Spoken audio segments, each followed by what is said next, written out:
Bapak Ibu yang dimuliakan oleh Allah, marilah kita senantiasa meningkatkan iman dan takwa kita, salah satunya dengan selalu mensyukuri nikmat Allah serta menggunakannya untuk amal ibadah dan kebaikan. Tak lupa salam dan salawat semoga tetap terlimpahkan kepada Rasulullah Muhammad SAW, keluarga, sahabat, dan para pengikutnya yang senantiasa istiqomah.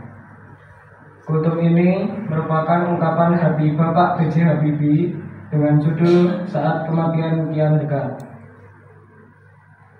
Beliau berpesan, saya diberikan kenikmatan oleh Allah ilmu teknologi sehingga saya bisa membuat pesawat terbang.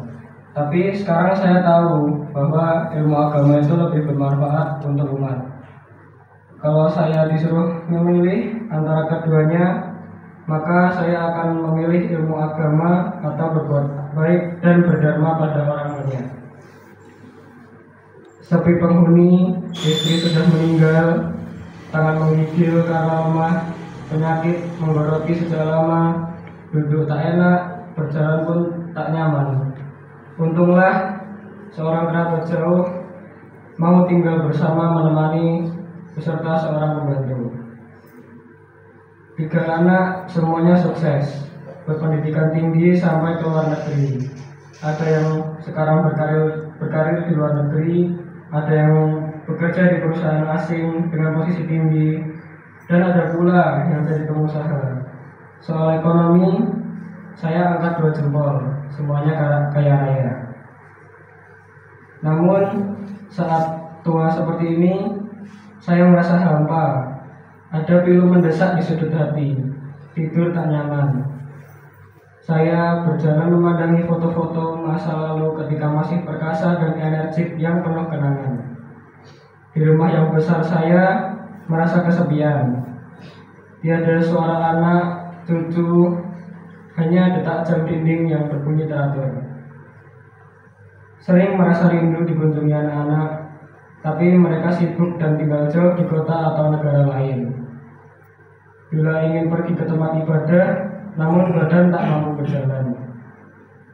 Begitu lama waktu ini bergerak, tatapannya hampa, jiwanya kosong, hanya gelisah yang menyeruak sepanjang waktu. Hanya menunggu sesuatu yang tak pasti. Yang pasti hanyalah kematian.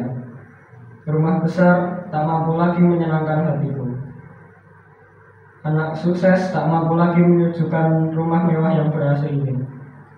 Cucu-cucu yang hanya seperti orang asing bila datang. Aset-aset produktif yang terus menghasilkan entah untuk siapa. Kira-kira jika malaikat datang menjemput, akan seperti apakah kematian itu nanti? Siapa yang akan memandikan? Di mana akan dikuburkan? Sempatkah anak kesayangan dan menjadi kebanggaanku datang mengurus jenazah dan menguburkanku?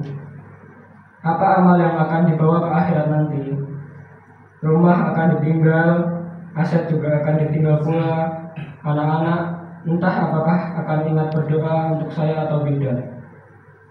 Sedangkan ibadah mereka sendiri saja belum tentu dikerjakan.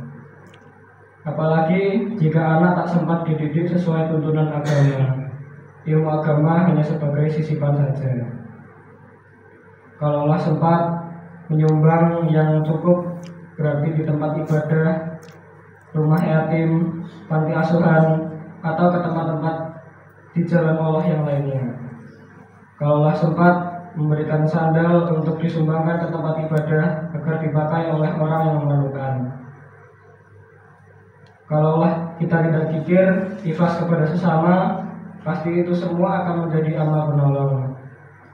Kalaulah dahulu anak disiapkan menjadi orang yang soleh dan ilmu agamanya lebih diutamakan, ibadah, sedekahnya dibimbing atau diajarkan dan diperhatikan, maka mungkin mereka senantiasa akan terbangun malam, meneteskan air mata, mendoakan orang tuanya. Kalau sempat membagi ilmu dengan ikhlas pada orang sehingga bermanfaat bagi sesama. Mengapa kalaulah sempat? Mengapa itu tidak jadi perhatian utama kita? Sungguh kita tidak adil pada diri sendiri. Kenapa kita tidak lebih serius menyiapkan bekal untuk menghadapnya, dan mempertanggungjawabkan segala kepadanya. Jangan terbuai dengan kehidupan dunia yang bisa melalaikan. Kita boleh saja giat berusaha di dunia, tapi jadikan itu untuk bekal kita pada perjalanan panjang dan bekal di akhir hidup kita. Teruslah menjadi si penabur kebaikan selama hayat masih dikandung badan, meski hanya sepotong pesan. Terima kasih, semoga bermanfaat. Wassalamualaikum warahmatullahi wabarakatuh.